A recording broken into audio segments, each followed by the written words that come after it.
Hi friends, அனைவருக்கும் வணக்கம். எல்லாரும் எப்படி இருக்கீங்க ஃப்ரெண்ட்ஸ்? நல்லா இருக்கீங்களா?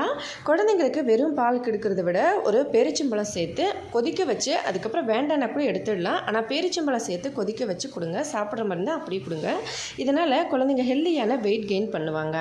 கண் வலியோ கண் எரிச்சலோ ஏதாவது இருந்தால் ரோஸ் வாட்டர், நல்ல நேச்சுரலான ரோஸ் வாட்டர் 2 ட்ராப்ஸு கண்ணில் போடுங்க. உடனே சரியாக போயிடும். பல்வலி இருக்குது, இல்லை பல் வீக்கமாக இருக்குது, கண்ணை வீங்கியிருக்கு அப்படின்னா சுடுதண்ணியில் எலுமிச்சைப்பழ சாறு அதுக்கப்புறம் உப்பு போட்டு நம்ம கொப்பளிச்சோம்னா அந்த வீக்கம் சரியாக போயிடும். ரொம்ப டென்ஷன் ஆகக்கூடாதுங்க. எவ்வளோ டென்ஷனில் இருந்தாலும் கொஞ்ச நேரம் உட்காந்து பொறுமையாக அந்த டென்ஷனை குறைக்க பாருங்கள். இல்லைன்னா கொஞ்சமான வயசுலேயே வயசான மாதிரி தோற்றம் தெரிய ஆரம்பிச்சிடும்.